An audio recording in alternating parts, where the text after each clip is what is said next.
Hallöchen, was geht? Mal wieder eine Runde Film, ich alleine. Während die anderen Green Hell spielen, gucken wir auf alte Schiffe. Wir haben halt die Auswahl aktuell bei dem Simulator, beziehungsweise es ist nicht ein Simulator, es ist wirklich quasi, wie der Schiffname auch schon sagt, eine Software, mit der man alte Schiffe erkunden kann, die sogar quasi detailgetreu nachgebaut sind.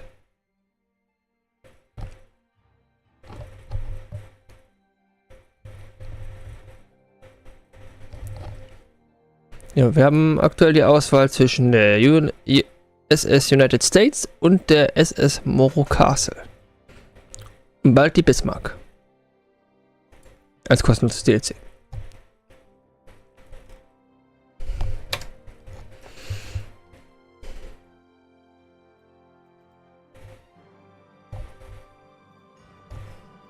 Ich kann mir vorstellen, die Musik relativ leise ist bei euch.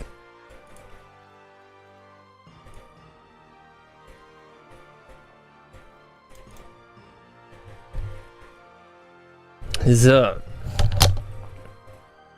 Insimus Live.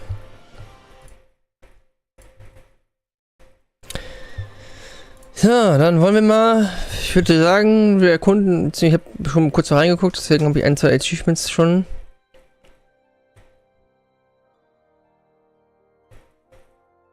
Ja, Typ Ozeandampfer, also Ozeanliner. Operator war die United States Lines. Maiden Voyage, also der Jungfernfahrt, war am 3. Juli 52. Gewicht sind 53.329 Bruttoregistertonnen. Länge sind 302 Meter. Topspeed sind 43 Knoten. Und fast 2000, an die 2000 Passagiere und nochmal 1000 Leute Dingsbums. Fate. Sie soll als, ja, sie war quasi die ganze Zeit im Trockendock, sollte eigentlich restauriert werden, um die Schönheit der Schiffe damals zu zeigen, aber die Restaurationen sind halt fehlgeschlagen, deswegen wird die jetzt versunken quasi vor Florida. Erstmal gucken, wie sie uns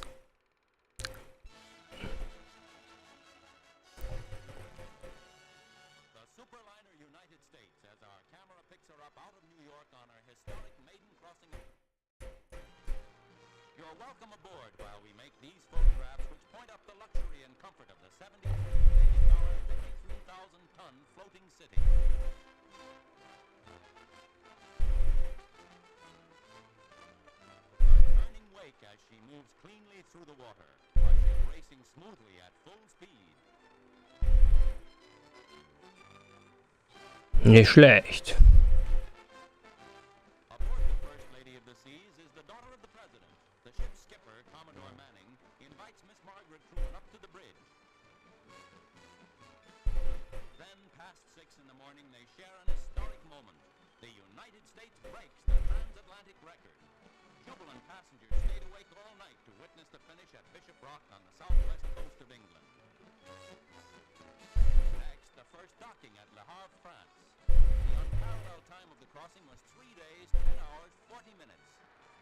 Wie man noch 3 Tage gebraucht, an die 4 Tage gebraucht hat, um von New York nach Europa zu kommen. Heute sind es eher 10 Stunden.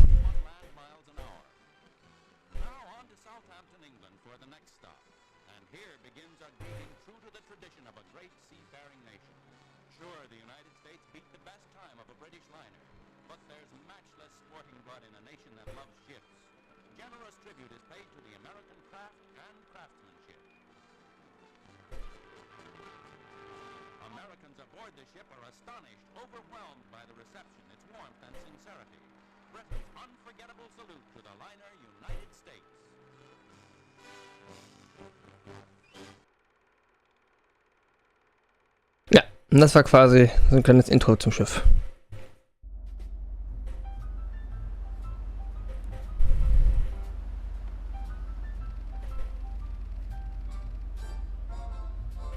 United States en route to Southampton 1952.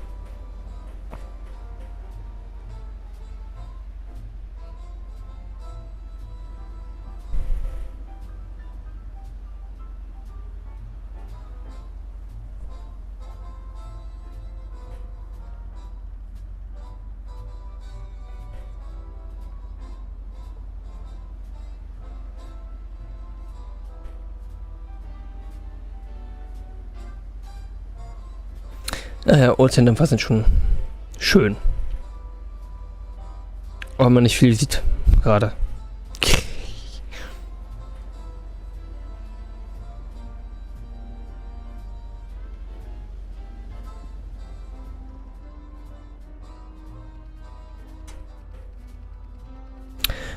E is the main button to trigger many interactables on board.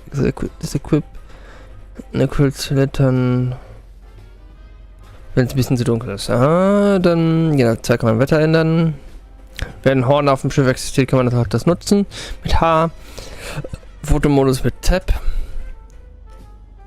Und O ist Third Person Toggle.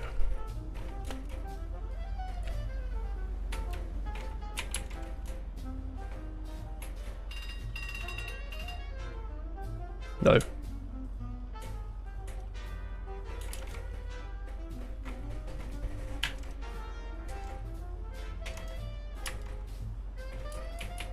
Alter, die Laterne.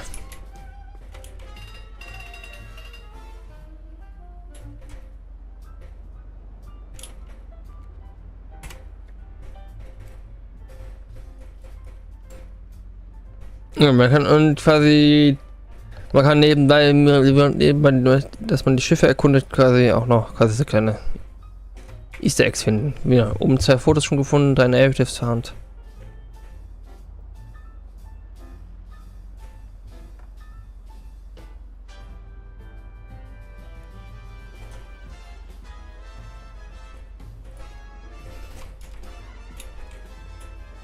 Guten Morgen, United States.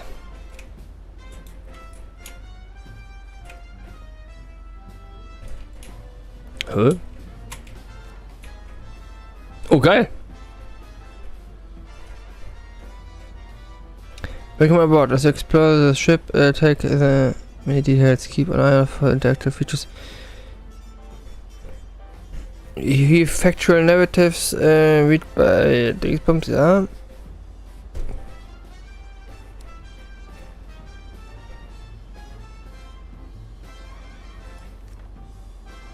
Cool. Behind this bulkhead was one of the ship's many fans, which drew in fresh air constantly to circulate throughout the ship.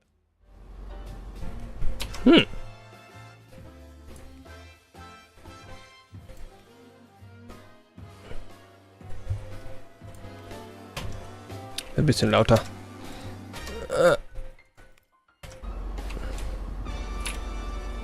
Den hatte ich schon. Hallo.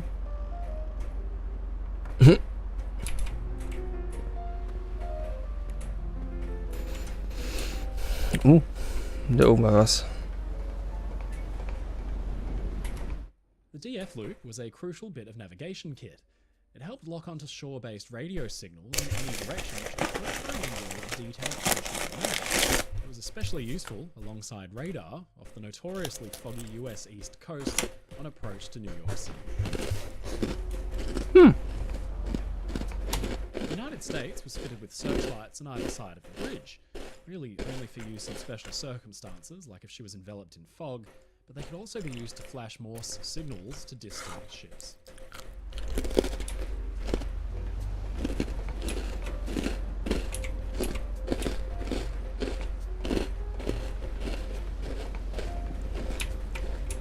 New York. Aha. Oh. Cool.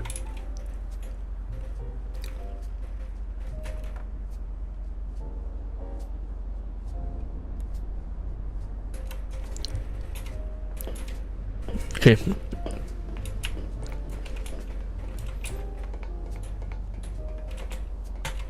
The flagboard was used to house the ship's various flags to be run up the halyards attached to the antenna mast. Anything from the house flag showing the colours of the United States lines, the signal flag conveying United States.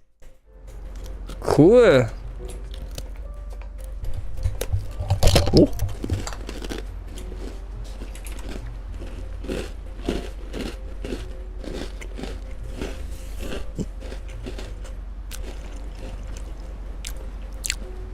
Checken ist Lifeboat. Und das Verwende auf einem Rettungsboot.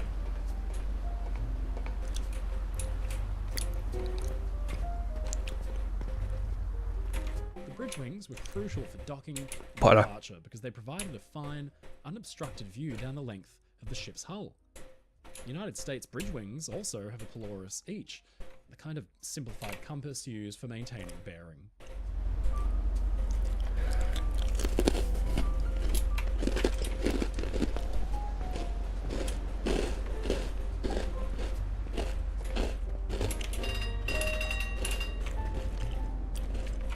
The United States was designed with safety first and foremost in mind. Both the company's CEO, John Franklin, and its director, Vincent Astor, had developed personal ties to the Titanic disaster. Many of the key safety features were controlled in the room behind this bulkhead, the damage control room, which featured controls for fire alarms, smoke detection, watertight doors, and fire doors.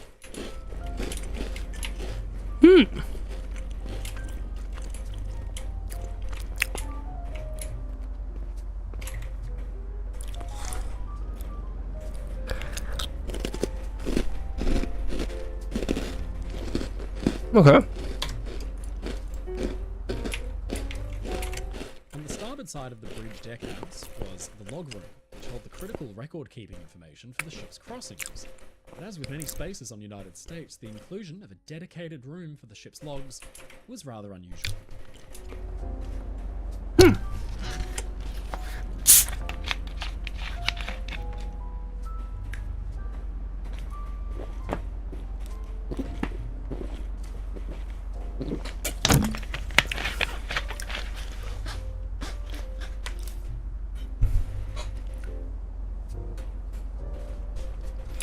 So.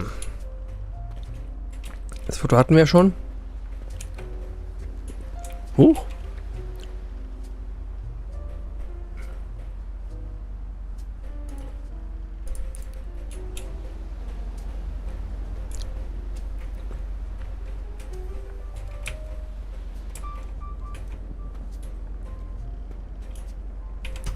Da haben wir hier oben auf der Brücke schon fast alles, ne?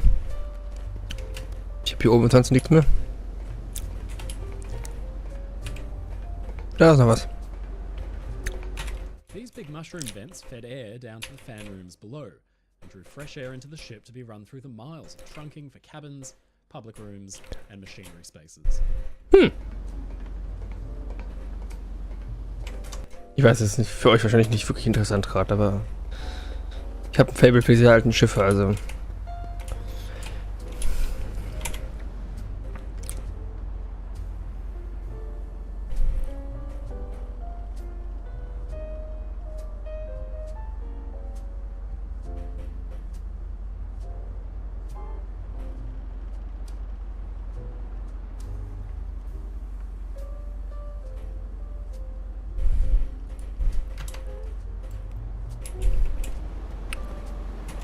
The ship's plans show a dedicated cabin for the pilot, a knowledgeable local expert who came aboard to assist in docking and departures. Maintaining such a tight schedule meant that sometimes there was not enough time to let the pilot off, so he was assigned his own cabin just in case he'd have to be along for the ride. Oder den Assistant mitnehmen. These portholes provided light to all the senior officers' cabins, like first, second, and third officers. Further aft, inside, was a comfortable lounge for the senior crewmen to enjoy while they were off duty. The ship's executive officer had a role so important, he too was given his own office. It was right here, conveniently near both the bridge and the skipper's quarters. Was geht um die Fenster? The ship had an executive officer whose job it was to assist the captain in the day-to-day operations actually keeping the ship running. Such an important and senior role saw him furnished with a fine cabin next to the masters behind this bulkhead. The officers' promenade here wrapped around the forward superstructure. Behind this bulkhead was the captain's reception room, a grand sitting room where he could do much of his business, conferring with crew members or even valued guests and reporters. Okay. The captain's cabin was huge.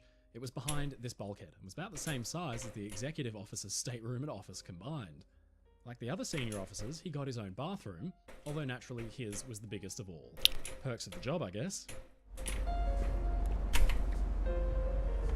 Ah, guck mal, da sehen wir sogar.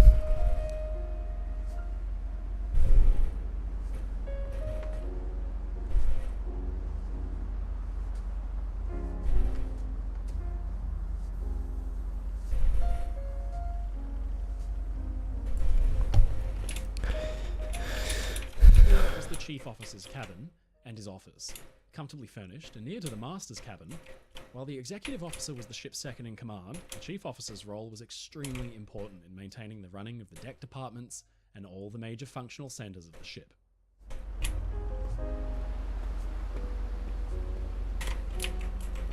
Two small emergency boats sat on quick-acting davits either side of the forward deckhouse. These could get a swift boat over the side at high speed in the case of any kind of man overboard situation. Oh.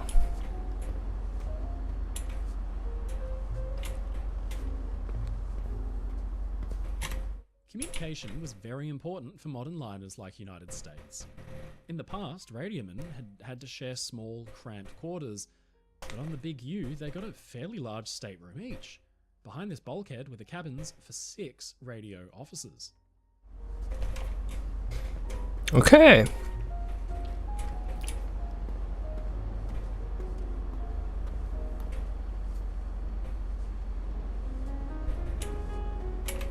United States radio room was very big.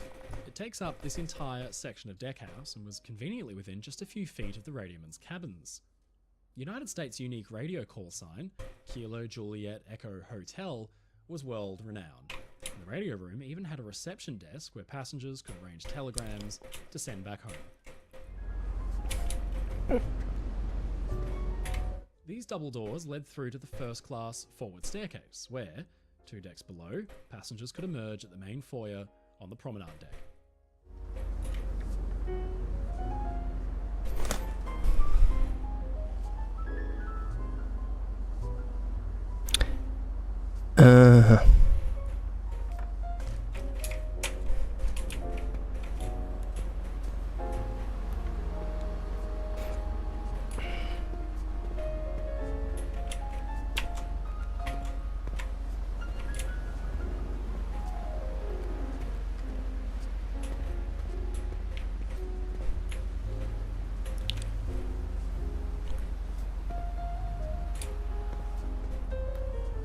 Lol.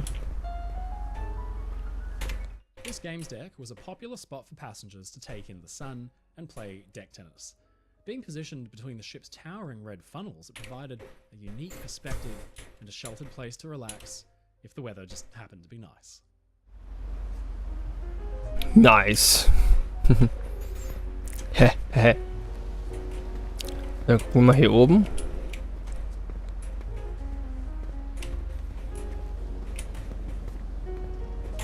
This section of deckhouse held engine room exhaust passages and more electric fans which supplied fresh air and draft where it was needed far below. Close buttons better use one of the manual closed watertight doors that interrupt.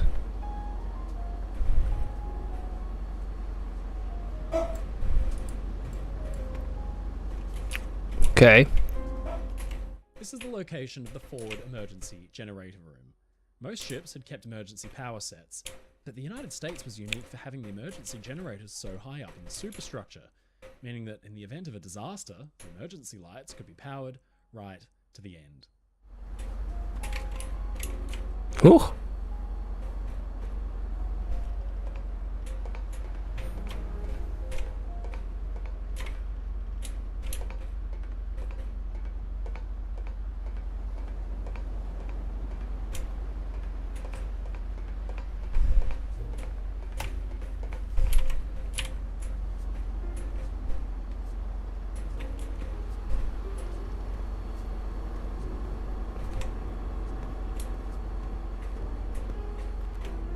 Nestled into the deckhouse here are two bathrooms, or heads, both port and starboard for tourist class passengers who might be relaxing on deck and enjoying the sunshine, but need a short break.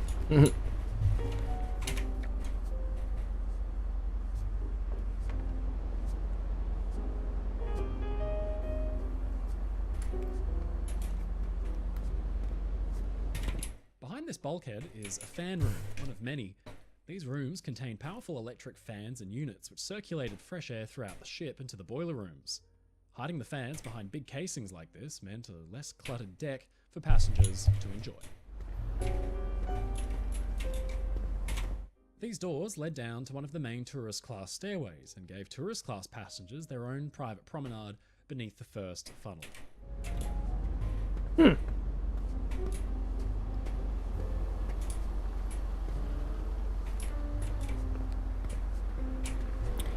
Interesting.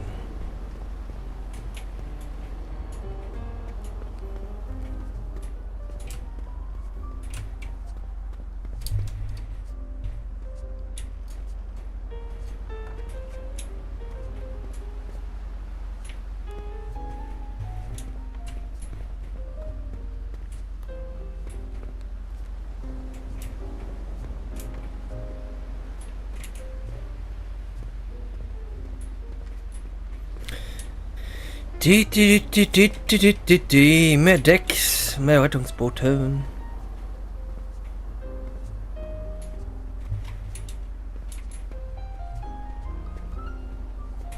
This door led down to the aft first-class staircase, but just off to its right was nestled the ship's officers' mess and pantry where they could take meals.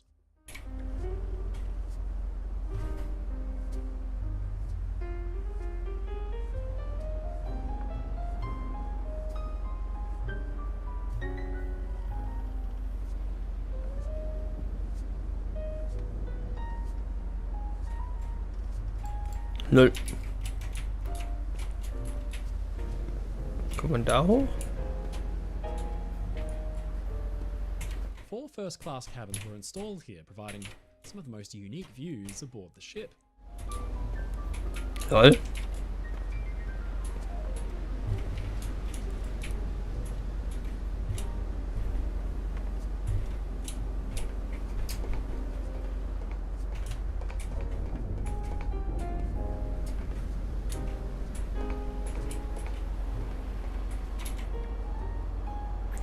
ist ein schönes Foto.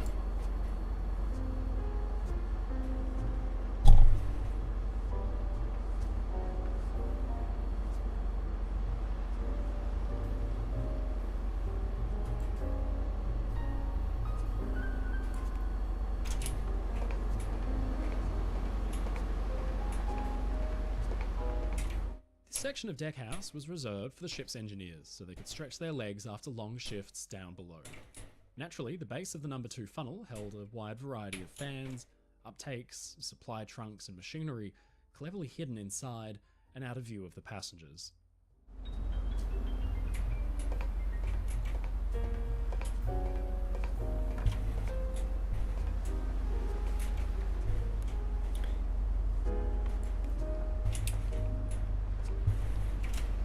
Sieht irgendwie nach Regen gerade aus.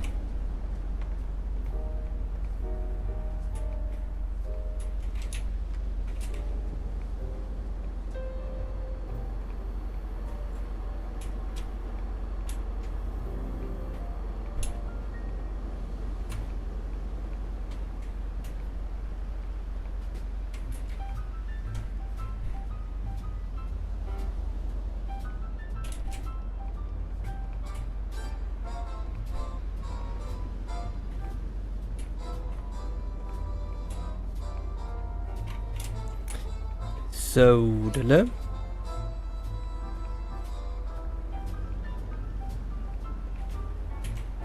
Ich weiß, da war ein I an dem. Hi.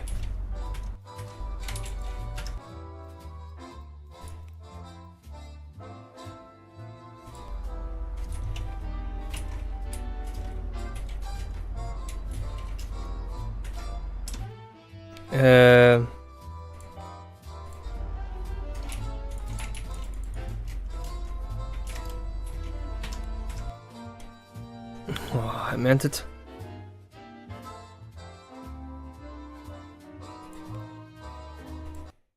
Okay, I guess wir hatten gerade einen Bug.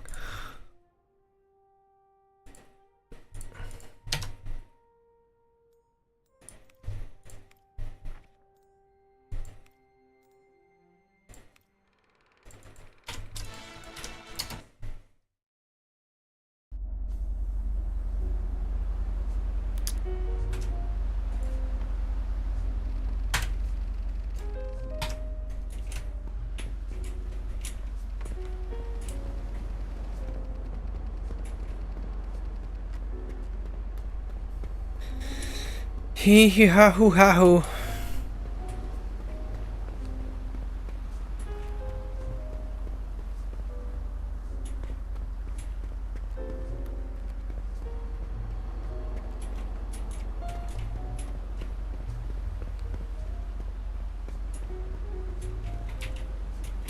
Behind here was another fan room, but just inboard of that was the first-class children's playroom, where kids could spend their time playing with toys, colouring, and doing crafts. Windbreaks like this were crucial for passenger comfort.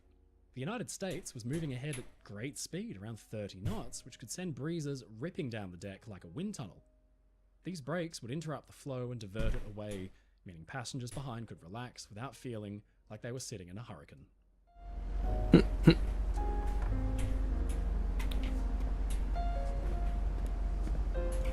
The rear aspect of the deckhouse right here contained exhaust vent trunking, which evacuated stale air from the engine room and the galley, and replaced with fresh air from the fan rooms instead. In here were bathrooms for both men and women in case anybody needed a quick break in between their relaxing on deck. Ja.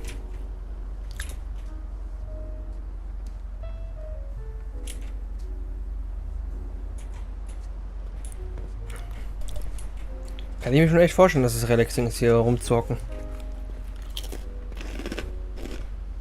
The aft games deck here provided yet more space for passengers to play quoits, deck tennis, or simply unwind in the sun with a book on one of the ship's bright red deck chairs.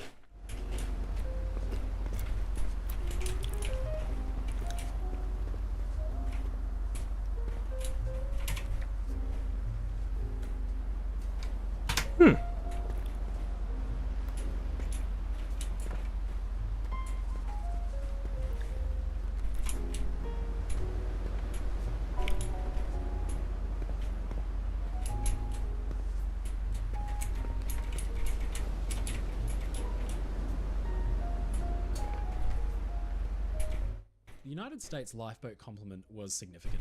The ship was festooned with these small rafts, called floats, which would automatically float to the surface in case the ship were to sink.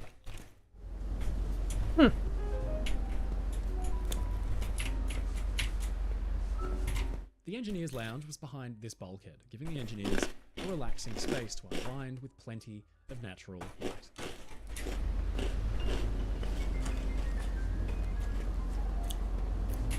The ship's engineers had their mess behind here, where they could take meals between their long engine room shifts. It's a nice bit of real estate with a grand view, so clearly the role engineers had to play for the running of the ship was highly valued.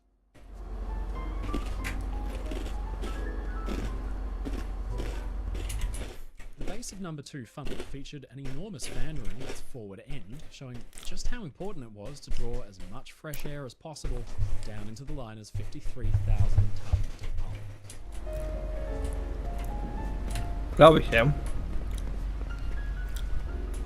Und das waren die windbreaks. The United States provided room for its passengers' furry companions as well. Here were the extensive dog kennels, which included a dog run for exercise, the actual kennels themselves, and berthing on the starboard side for a dedicated kennel attendant. Okay.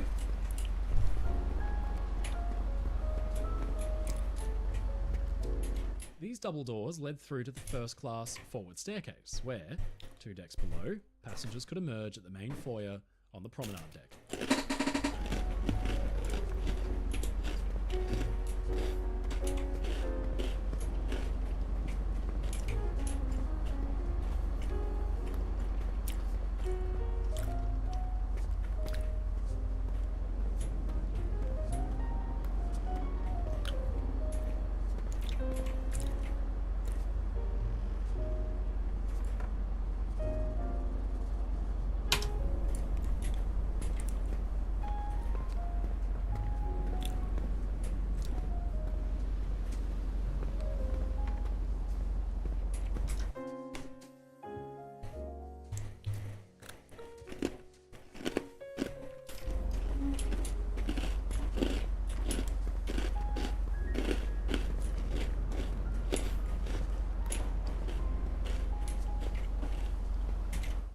Staterooms behind here featured their own bathrooms and showers, and although they were certainly comfortable, the most vaunted suites were well below on the upper deck, including the legendary rooms U91 and U9, which were known collectively as the Duck Suite, thanks to their bird-centric decor.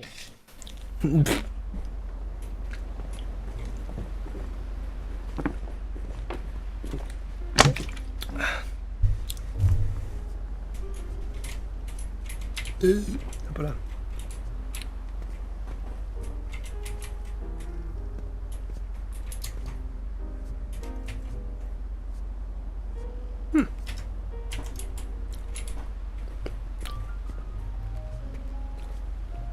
So, Dille. Weiter geht's.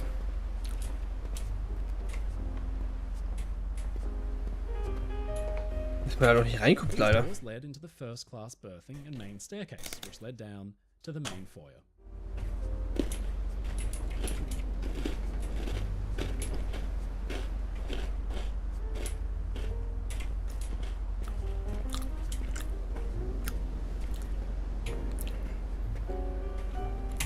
Behind this bulkhead was berthing and accommodations for all the engineers that kept the ship running. In fact, this section was reserved for the chief engineer and the executive engineer's cabins. The chief got his own reception room as well.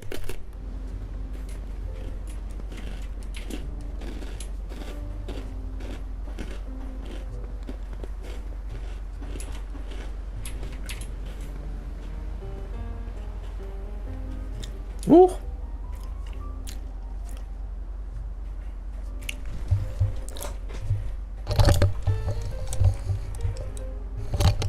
Null?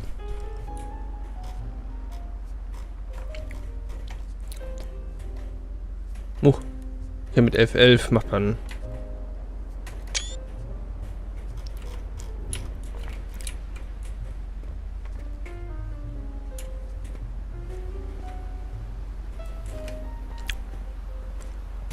Behind here were the cabins for the assistant engineers. 27 cabins in total that run nearly the entire length of the port side of the boat deck right here. Nicht schlecht.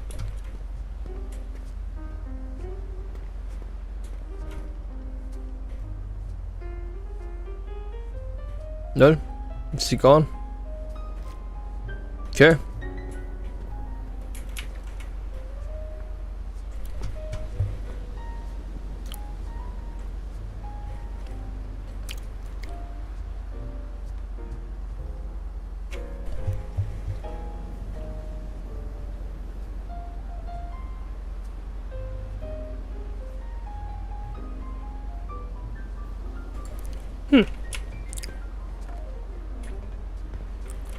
These doors led into the engineers' accommodations and ensured they could stretch their legs on the boat deck when they were off duty.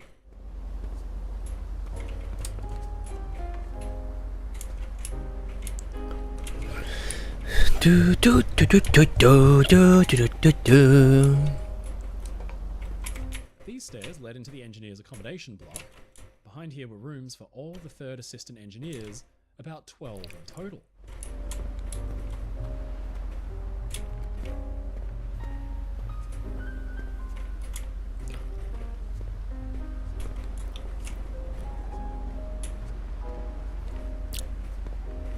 Di, di, di, di, di, di, di, di, di, di.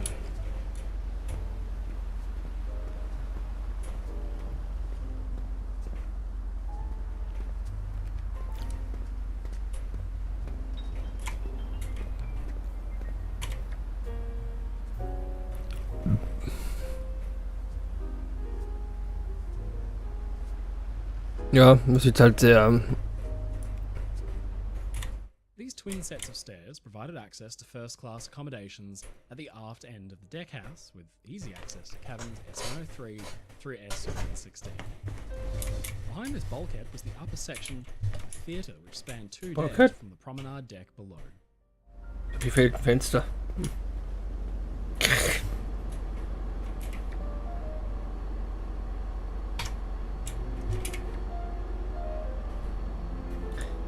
Du, du, du, du, du, du, du, du, du, du.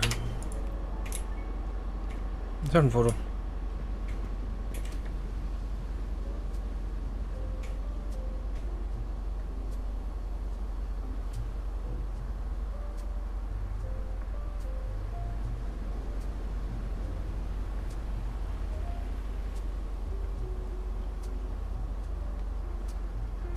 Lol.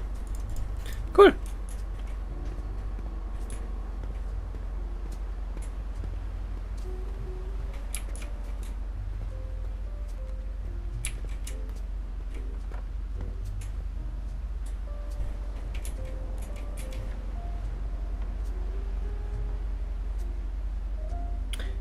Access and Single, bla.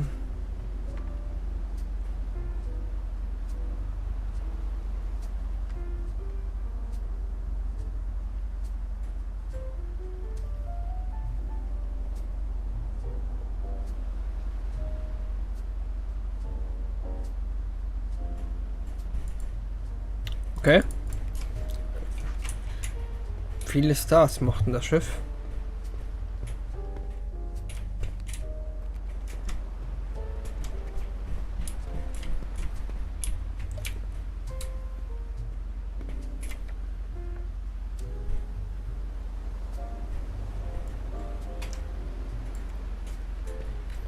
Reicht ja. Wenn du quasi wirklich nur rüber willst. This door led directly into the first class accommodations and gave easy access to the cabins S85 through S101.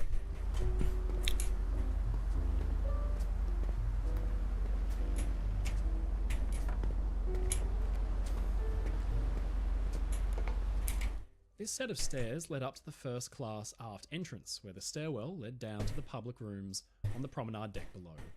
It also gave access to the first class cabins on the starboard side of this deckhouse, numbered S11 to S111, all the way back towards the stern. This set of stairs led up to the first class aft entrance, where the stairwell led down to the public rooms on the promenade deck below. It also gave access to the first class cabins on the starboard side of this deckhouse, numbered S11 to S111, all the way back towards the stern.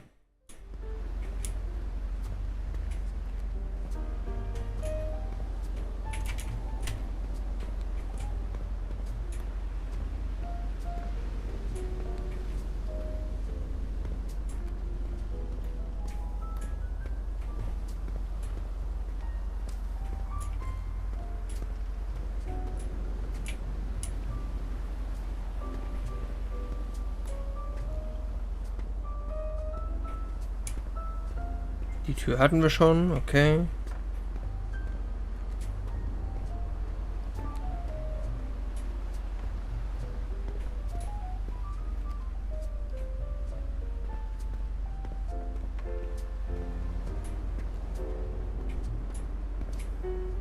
Da hatten wir noch was nicht. This door led into the forward first-class berthing on the sun deck, which featured some very fine cabins. Okay.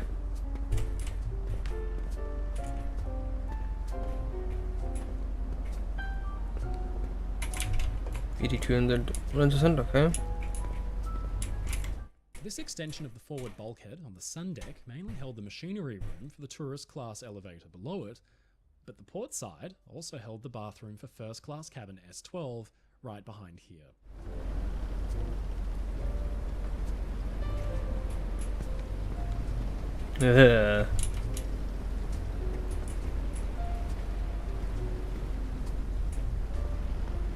Hier kamen wir runter. So.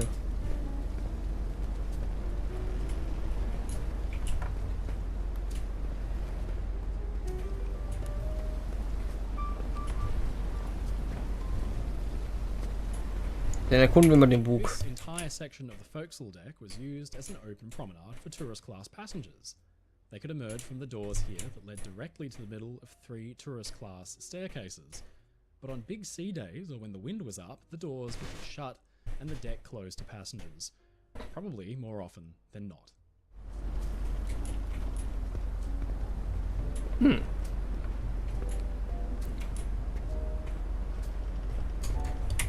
The number 2 hatch here was used for loading general cargo, baggage, and the ship's stores.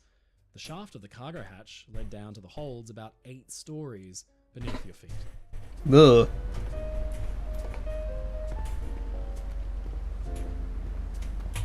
Behind the forward aspect of the superstructure here was the tourist class lounge, a comfortable space that was well decorated by tourist class standards, featuring plush red carpeting and a dance floor for nighttime performances.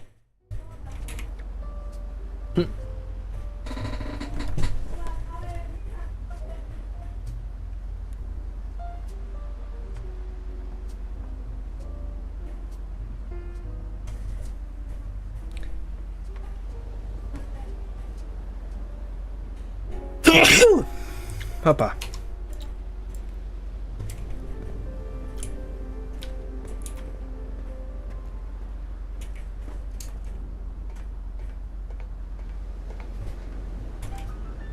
The winch control room sat behind this bulkhead, centrally located in the small forward deckhouse. It was the central hub for operating the forward cargo winches and ensured they had the power required to haul tons of cargo off the dock and into the ship. The small deckhouse here contained a fan room on either side so fresh air could be sucked in and sent down to the crew and tourist class accommodations below. The cargo holds had to be ventilated too. Stagnant air in an enclosed space is extremely hazardous and can even prove fatal. The big electric winches scattered around the deck here would be rigged to cargo derricks so they could swing out and haul the cargo in and out of the ship. It was a tough job, and loading and unloading ships in dock could take hours and hours of work.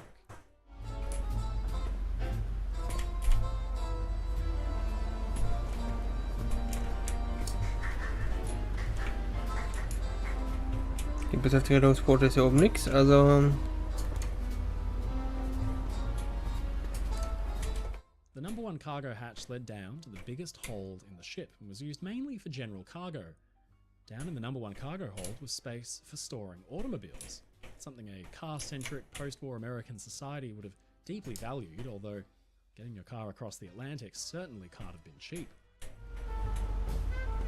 This door led to a crew stairwell that gave them access to the promenade deck forward of the breakwater. A small space, but still one where they could come for some fresh air or a smoke.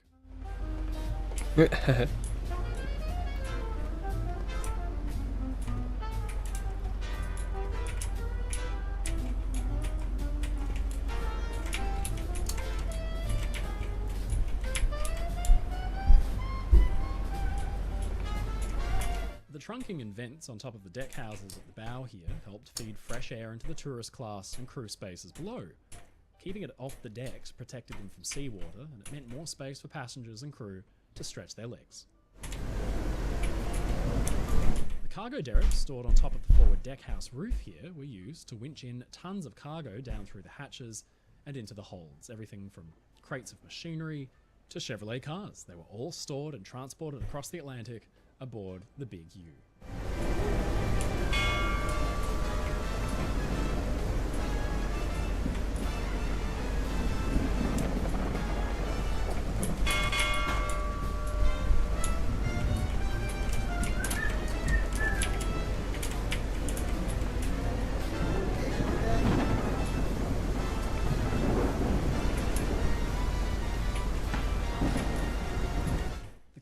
Here were used when docking and mooring the ship, but like many liners of the era, most of the heavy anchor handling equipment was hidden away on the deck below.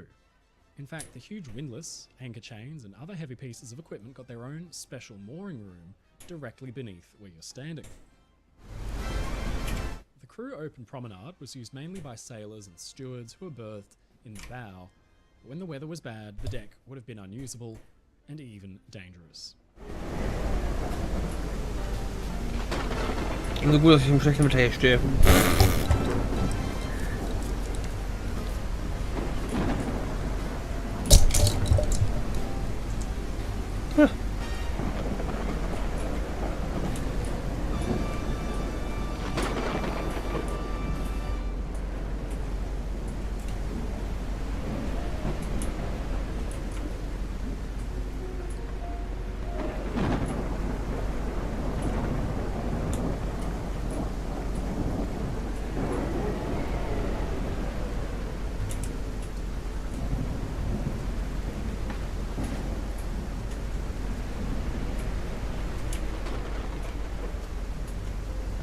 So schlagartig dunkel geworden, ne?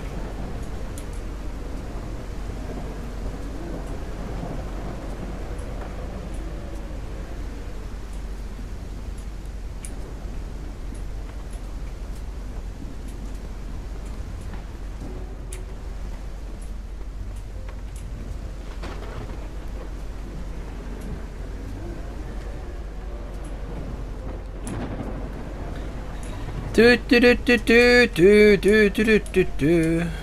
hab bestimmt irgendwo eine Treppe nach unten. Hier.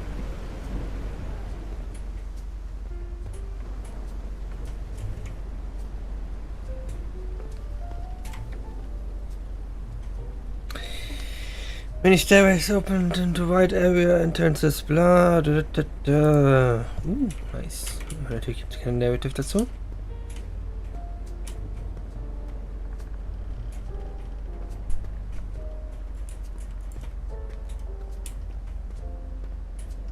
Ich habe das Gefühl, dass die United States uns nicht reinlässt. Leider. The ballroom was a central hub for passengers by day and by night. It was directly behind this bulkhead. It led directly off from the main foyer, and the ballroom featured plush red chairs and sofas, carved glass panels on the walls, showing undersea themes like coral, and a bandstand for nightly performances by the likes of the Myers Davis Orchestra. Okay, cool.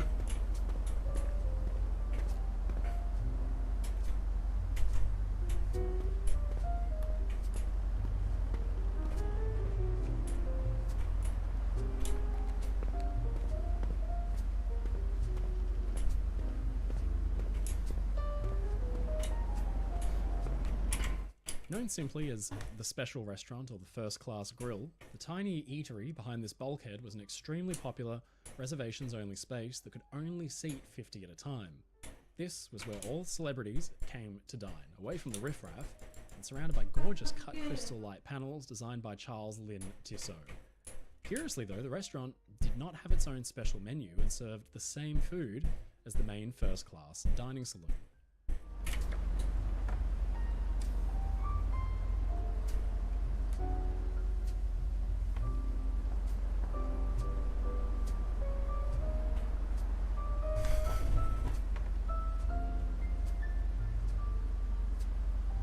Okay.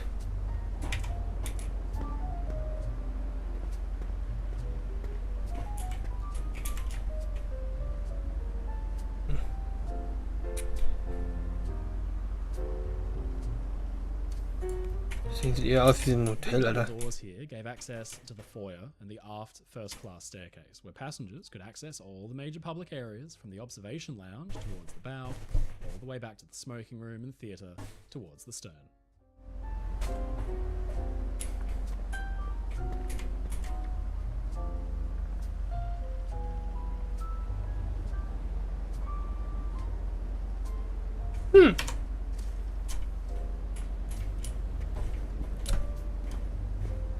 Ich finde halt schade, dass die bei den großen Fenstern halt wirklich nicht.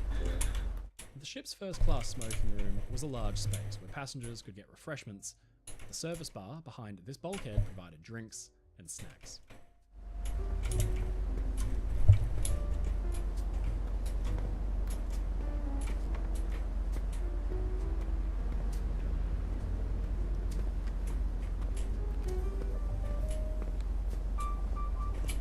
SS United States Main Theatre, behind this bulkhead, served a few different purposes, from staging plays and talent shows to screening films and even hosting Sunday Mass.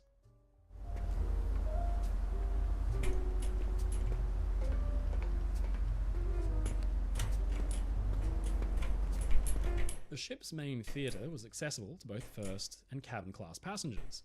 Behind this bulkhead was the stage.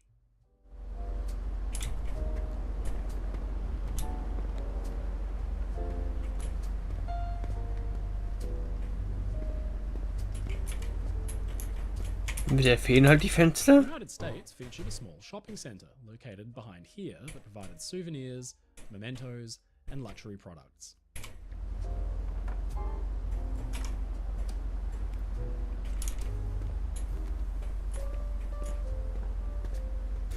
Ich finde echt schade, dass die Interieurs hier nicht irgendwie wirklich gut dargestellt sind. Also in dem Fall auf dem Schiff. The first class smoking room was a real draw for passengers. A brochure described it like this. The colour scheme of rich autumn hues makes the smoking room one of the most attractive of the 12 public rooms reserved for first class passengers. Two-toned leather chairs and sofas, covered in hand-woven fabric, invite you to relax. The bowed centre wall is covered with a Mercator projection of the world's continents, showing variations of time at different longitudes.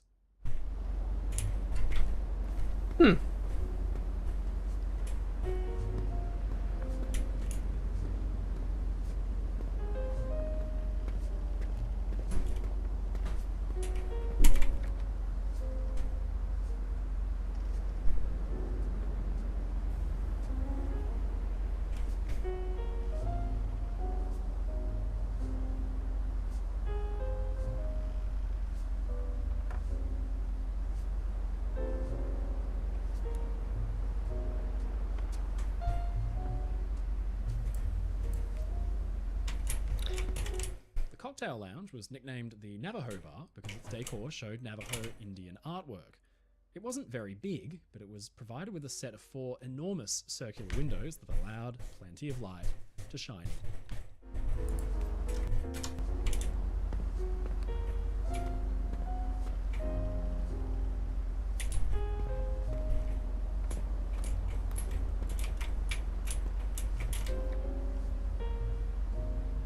Boah, das sind aber geile Räume gewesen.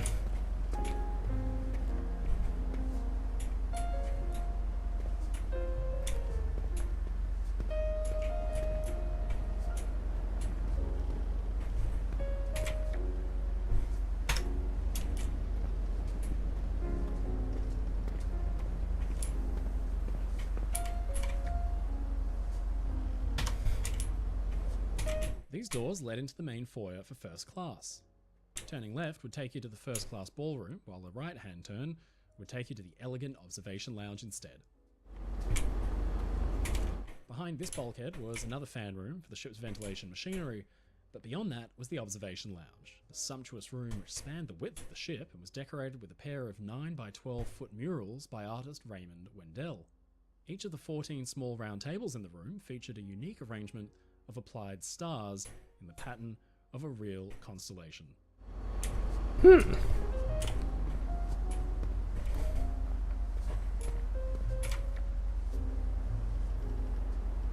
Lol.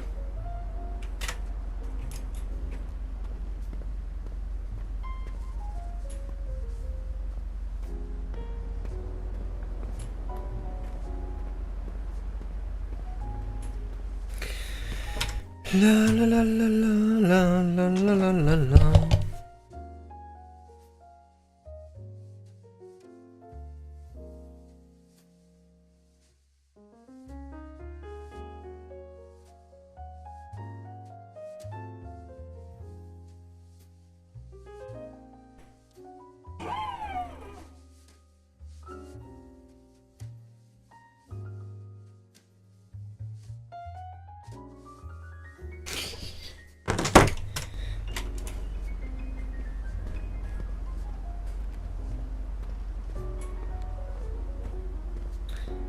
So, dann gehen wir mal Richtung Heck.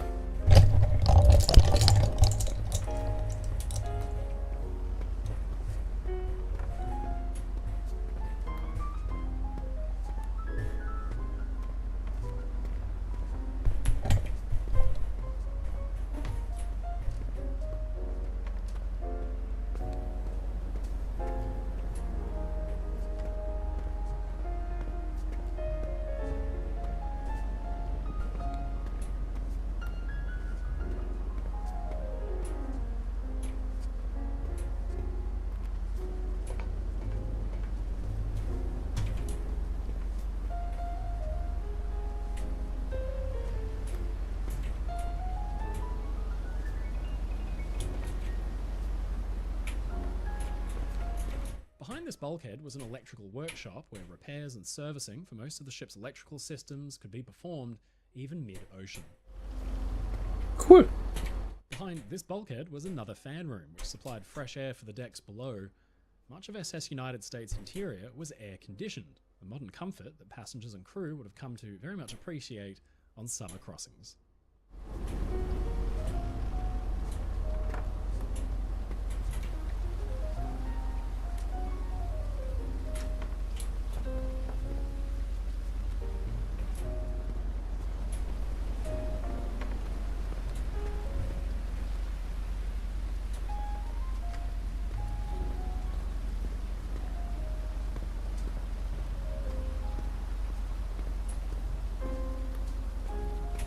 The docking bridge wings were reserved for the use of crew only and gave a fine view down the ship's side. Backing out of the dock at New York and into the Hudson was a delicate manoeuvre, and crew on duty needed to be extra vigilant to make sure the ship cleared all obstacles on the way out. Ja, das ist richtig und wichtig.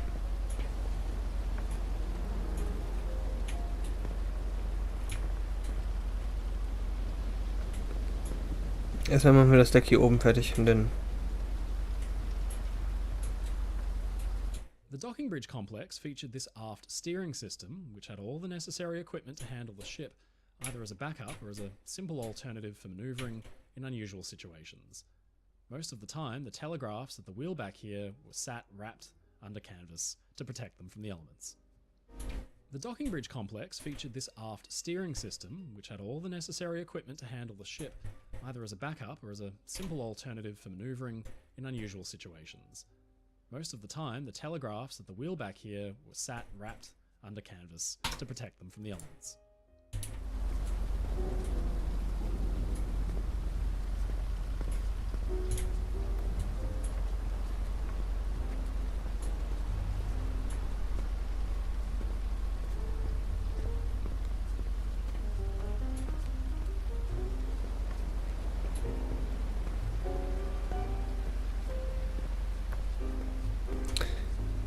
The cargo hatch here was used for handling mail. The SS United States held a vaunted US mail contract and carried tons of the stuff on every voyage. The deck around you here is a sports deck for cabin class passengers, but it's also the raised roof over the cabin class lounge below, a clever double use of the space.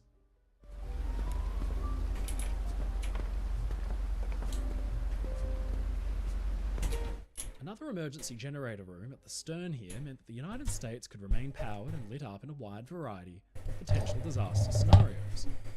Directly behind this bulkhead was a resistor room, part of the complex electrical systems that kept the ship's thousands and thousands of lights burning around the clock.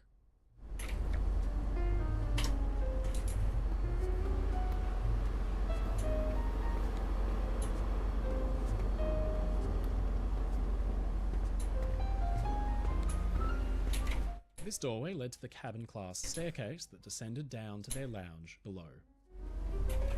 Hatch number 3. This one was used mainly for baggage. On boarding, passengers could label bags as unwanted. These would then be loaded into the ship's hold through this hatch, while any bags that were actually wanted were sent instead to the passenger's cabin.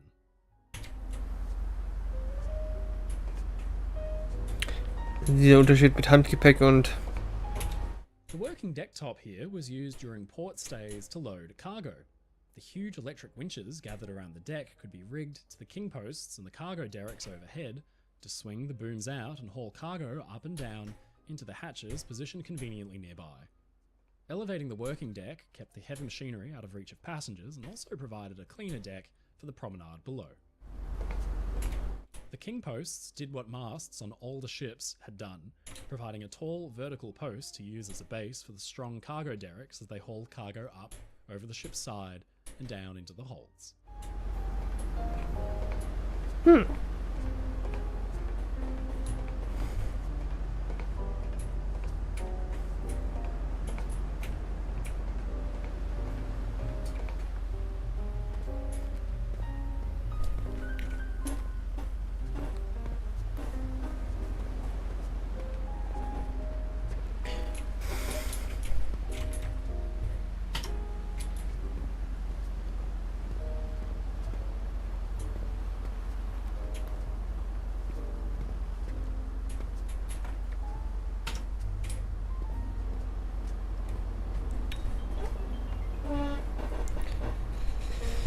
Du, du, du, du, du, du, du, du, du, du.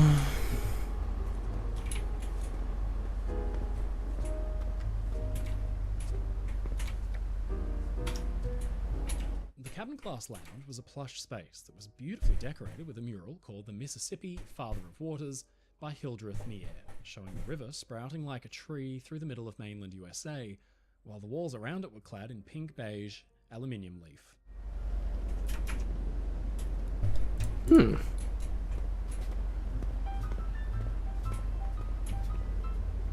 Aww. A surface bar behind this bulkhead provided refreshments and snacks to passengers while they were in the lounge.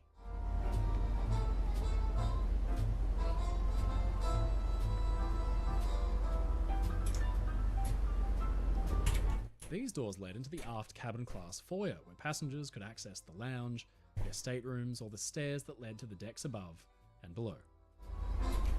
Behind here was a deck pantry. Hot drinks like cocoa and coffee, as well as soups, were very popular treats for passengers when they were relaxing on deck chairs outside. Stewards would fetch whatever passengers wanted from the pantries, like this one here. An ocean-going tradition was the eating of turtle soup, and it's known that the head chef, Otto Bismarck, kept live turtles on board for that express purpose.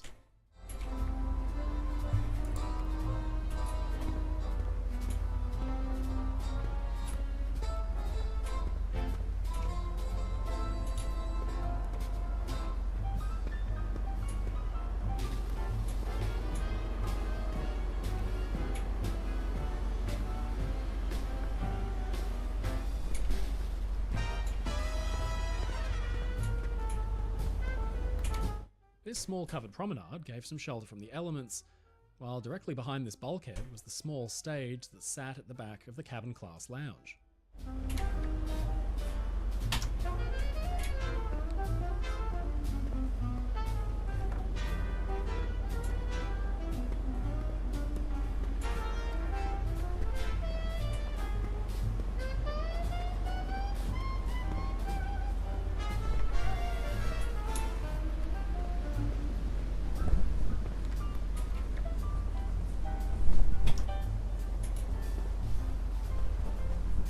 The ship's fantail, the very stern, mounted a jackstaff, which proudly flew the US merchant ensign flag.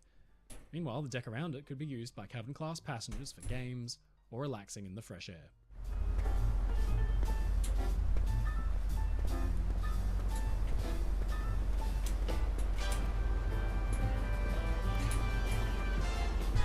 Ich hätte gesagt, dass ich fast durch bin mit dem...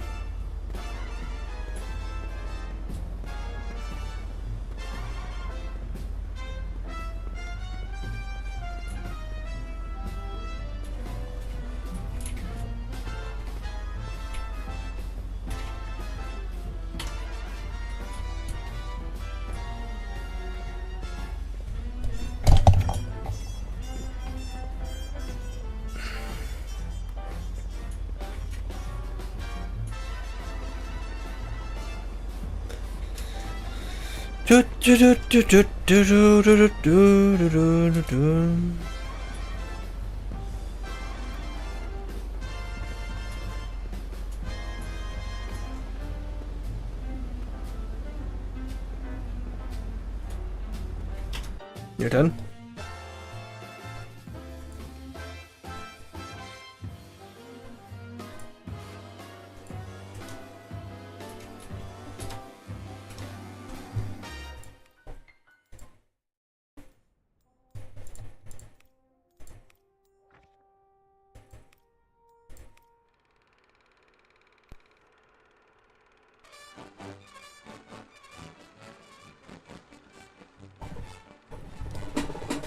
Ein anderes Video, lol.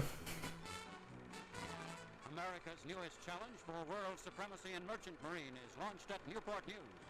She's the United States, and she's been 16 months of building, with 11 more months to go to complete the luxurious interior fittings. The first passenger ship ever built in a graving dock, the United States is floated by letting water into the dry dock, instead of splashing the ship down into the river. Despite the innovation, there's a traditional christening, with Senator Tom Connolly's wife wielding the bottle of champagne. At an $80 million cost, the liner is easily the most expensive ever built. She's also the safest, designed for conversion to troop transportation. The government is paying much of the cost, but hopes the United States will serve only in a peaceful merchant marine. Füp.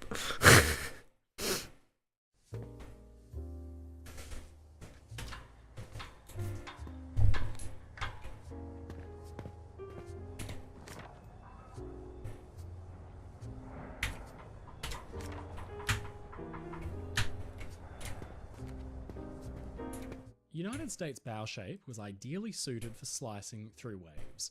It would provide a more comfortable ride for passengers and enable her to maintain her high speed. But below the waterline, a slight bulbous bow also made her more efficient, burning less oil and making it easier for her to cut through the ocean. This enormous anchor is one of 3 kept on the ship's bow. Although they were rarely used between Southampton and New York, they proved invaluable on cruises where smaller ports couldn't fit the ship. The Big U could anchor out in the harbour and ferry passengers ashore via tender. United States bow shape was ideally suited for slicing through waves. It would provide a more comfortable ride for passengers and enable her to maintain her high speed. But below the waterline, a slight bulbous bow also made her more efficient, burning less oil and making it easier for her to cut through the ocean.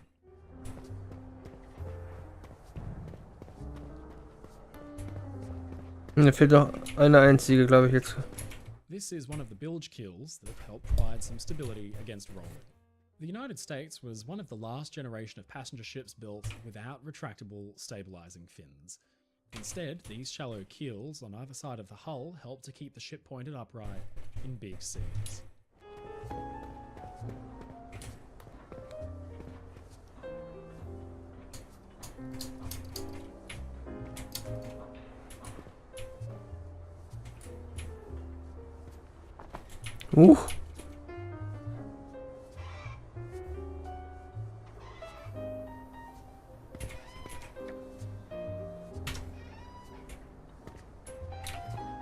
Okay, das ist ein separater Node. Okay.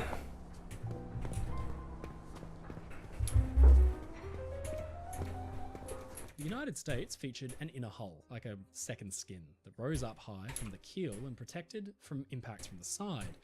But the empty spaces created by the inner skin provided a crucial purpose, serving as fuel tanks for the vast amount of oil required to keep United States roaring ahead. She was burning about 600 tons of the stuff every day. Behind the shell plating here is the mail room, a critical storage space for all the parcels, letters and crates posted overseas. The coveted US mail contract helped subsidize United States operation, and her speed meant the timely delivery of important mail.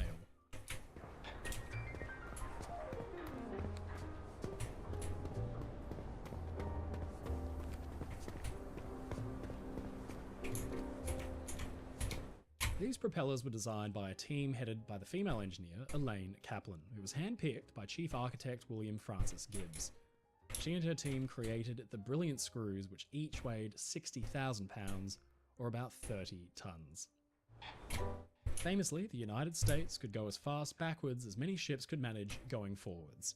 On her sea trials, it said that she travelled at 22 knots while going in reverse, which would actually be top forward speed for most ships. The balanced rudder at the stern post here was similar to those fitted to battleships and aircraft carriers.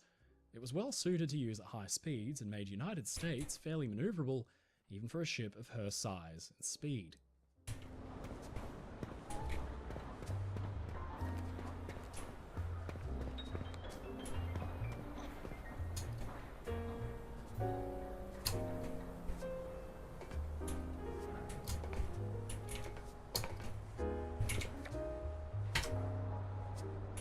The United States' forward set of propellers featured 4 blades, cast of manganese bronze, while the aft pair behind them had 5 blades instead. This provided exceptional hydrodynamic performance, and it had actually been used on vessels like the USS Iowa and her sisters during the war.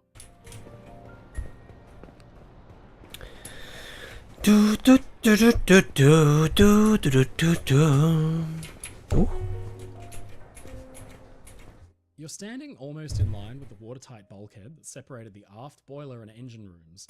The engine room here, like its forward equivalent, featured 4 turbine engines, each made up of a high and low pressure turbine, a similar arrangement of machinery to the Iowa-class battleships of the Second World War. All up, the turbines could produce an astounding 247,785 shaft horsepower at full steam.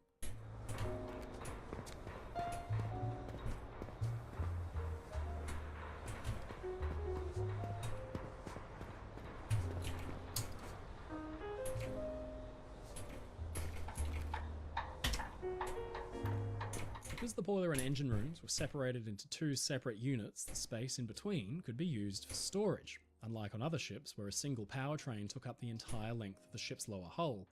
Behind the plating here was storage for fruit, potatoes, vegetables, linen, and even beer. Here is about level with the forward engine room.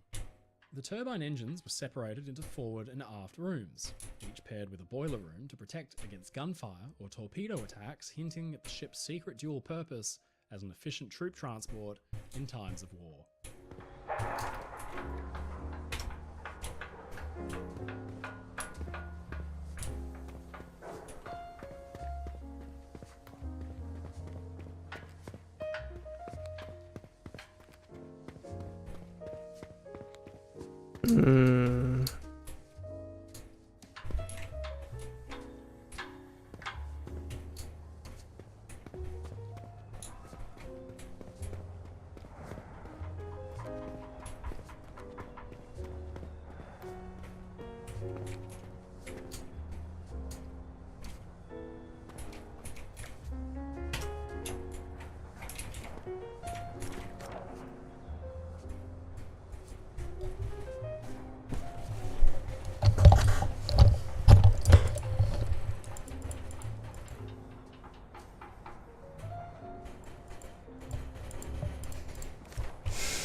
Aber ja, ich denke mal, es lohnt sich jetzt nicht, das zweite Schiff anzufangen. Ich fehlen noch ein paar von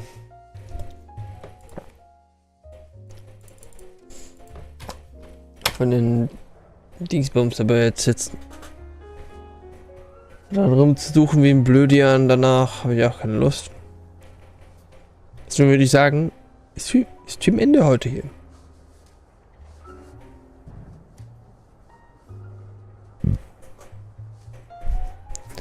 Ich weiß, ein kurzer, schöner Stundenstream gewesen, aber hey. Wir haben ein bisschen was an der Geschichte gelernt, auch wenn wir uns das Schiff jetzt von außen nicht wirklich angeguckt haben. Aber hey. Wir hören uns dann morgen zu Phasmo. Also, stay hydrated, trinken ist wichtig. Steht auch Blutvenenwallung. Um eure Gelenke zum Schmieren. Genau. Wenn ihr müde seid, geht schlafen, ihr habt's verdient. Wenn nicht, schmeiße ich euch jetzt auf Twitch gleich rüber zu Flo. Ich spiele gerade Green Hell. Und sonst hören wir uns morgen. Bye bye.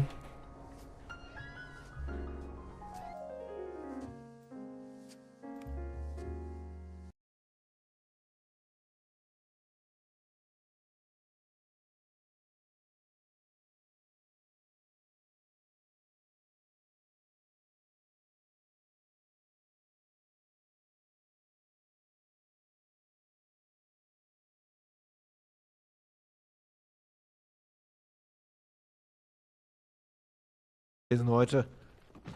Enlisted I Krieg heißt das. Okay, Richtig geil. Also ein Leben im Krieg. Geht um den Ersten Weltkrieg, ist aber mega das Lied, ey, ohne Scheiß. Total geil. Vor allem, ey, was für eine Crowd, ne? Oh. Ja. Ich bin fett Ja. erstlich. Du müsstest Hast du mich eigentlich mit mir Hast du mich spielen. gerade Sven genannt?